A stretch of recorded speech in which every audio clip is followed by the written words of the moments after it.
وہ مرد کے ساتھ شادی کو اگر رجسٹر کرنا چاہیں، اجازت دینا چاہیں، لائسنس ایشو کر دیں گے. ایک مرد شوہر ہوگا، ایک دوسرا مرد بیوی ہوگا. Legally they will be wife and husband. Lesbians ہیں، عورتیں ہیں، آپس میں شادی کرنا چاہتی ہیں تو عورتیں ٹھیک ہے، لو بھائی کر دو، جاؤ. ہومو سیکسولیٹی جائز ہے بالکل، بلکہ اب تو اسے کہا جا رہا ہے کہ یہ نارمل انکلینیشن مانی جانی چاہیے. ہومو سیکسولیٹی، ہم جنس پرستی، اسے کوئی برا نام دینا ہی نہیں چاہیے. It's a normal attitude. یہ ہے اس سوشل انجینئرنگ پروگرام کا معاملہ کہ جو ابھی چند سال پہلے جو یونائٹڈ نیشنز آرگنائزیشن کی جنرل اسمبلی نے جو سوشل انجینئرنگ پروگرام بنایا ہے نوع انسانی کے لیے، اس میں تو کیا مقصد تھا حضور کا کہ آپ کو دی گئی کتاب نمبر 1 الہدیٰ اور نمبر 2 دین حق،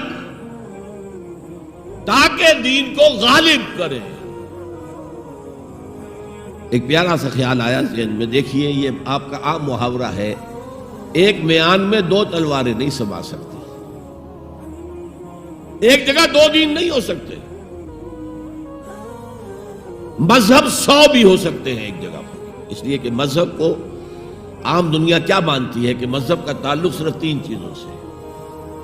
کچھ عقائد ہوں گے، ایک خدا کو ماننے والے، 100 خداؤں کو ماننے والے، کسی کو نہ ماننے والے.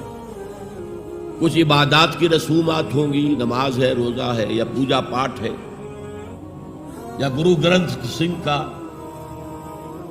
وہ اکھنڈ پاٹ، یعنی پورا اس کی تلاوت مکمل، کوئی وقفہ ڈالے بغیر، جو چاہو کرو. سوشل کسٹمز ہوتے ہیں. بچہ پیدا ہوگا تو کیا کریں گے؟ عقیقہ کریں گے، بپتسمہ دیں گے. عیسائی بپتسمہ دیتے ہیں، بیپٹائز کرتے ہیں. ہم عقیقہ کرتے ہیں. پیدا ہوتے ہی دائیں کان میں اذان، بائیں میں اقامت کہتے ہیں. کوئی مر جائے گا تو کیا کریں گے؟ ڈیڈ باڈی کا جلائیں گے یا دفنائیں گے، یا پارسیوں کی طرح کہیں اونچی جگہ پر رکھ دیں گے کہ کیلیں اور کوے آئیں اور کھا جائیں. کم سے کم ان کی غذا کا تو کام چلے نا. زمین میں دبا دیں گے تو مٹی ہو کر مٹی میں مل جائے گا، کسی کے کام ہی نہیں آئے. 12 ان 3 چیزوں کے مجموعے کا نام ہے مذہب. جبکہ دین کے اندر 3 چیزیں مزید شامل ہو جاتی ہیں: سماجی نظام، معاشی نظام، سیاسی نظام. یہ 3 جمع 3 بن کر دین بنتا ہے. تو دین تو 2 نہیں ہو سکتے. جمہوریت اور آمریت تو ساتھ ساتھ نہیں ہو سکتے. کیپٹلزم اور کمیونزم تو ساتھ ساتھ نہیں ہو سکتے. ڈیموکریسی اور ملوکیت تو ساتھ ساتھ نہیں ہو سکتے.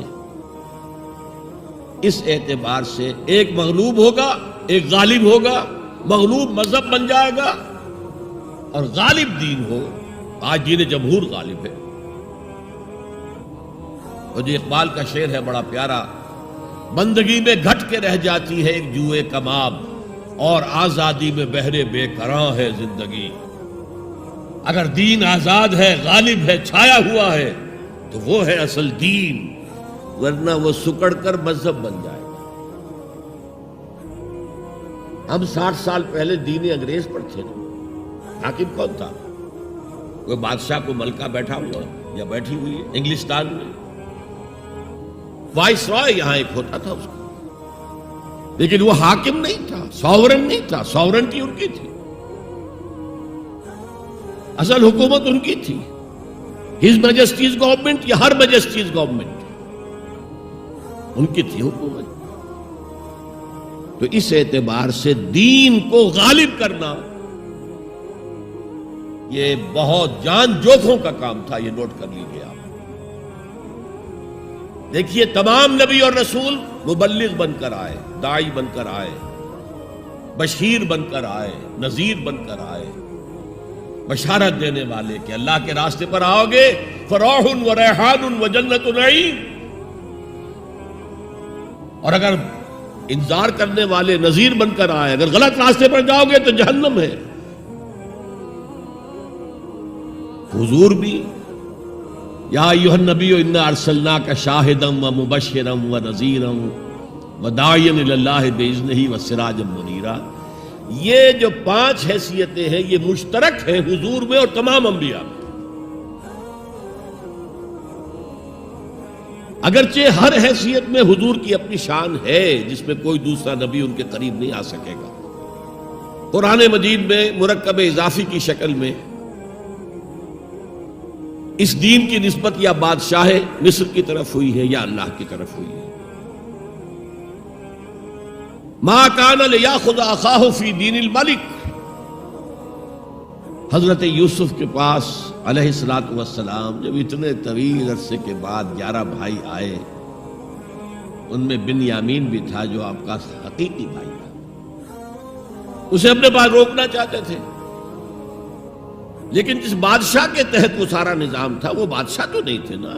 تو بادشاہ تو وہ تھا جس نے خواب دیکھا تھا کہ 7 دبلی گائیں جو ہے وہ 7 موٹی گائے کو کھا گئی، نگل گئی. اس کی تعبیر بتائی تھی، تبھی تو جیل سے نکلے تھے.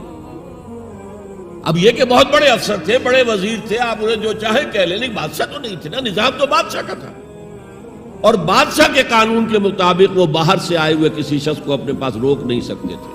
ما کان لیاخذ اخاہ فی دین الملک. تو اللہ تعالیٰ نے وہ پھر ہیلا نکالا ان کے لیے. تفصیل آپ کے علم میں ہے. کذالک کدنا لیوسف، ہم نے اس طریقے سے ایک تدبیر کر دی یوسف کے لیے، اللہ نے اپنے ذمے لے لی بات. تو دین الملک، دین الملک کیا ہے؟ بادشاہ مطاع مطلق ہے. ساورینٹی بلونگز ٹو ہم. بادشاہ ہو یا کوئن ہو، وہ قانون بنائے گا اور اس کے تحت آپ کو زندگی بسر کرنی ہوگی. یہ دین الملک. اور دین اللہ کیا ہے؟ اللہ مطاع مطلق، اللہ ساورن، ان الحکم الا للہ لا یشرک فی حکمہ احدا. اس نے جو قانون دیا ہے اس کے تحت پوری زندگی، سیاسی نظام اسی کے تحت ہو، معاشی نظام اسی کے تحت ہو، کرمنل لا اس کے تحت ہو، سول لا اس کے تحت ہو، لا آف انہیریٹنس اس کے تحت ہو، قانون شہادت اس کے تحت ہو، سماجی نظام وہ بھی اللہ کے حکم کے مطابق ہو.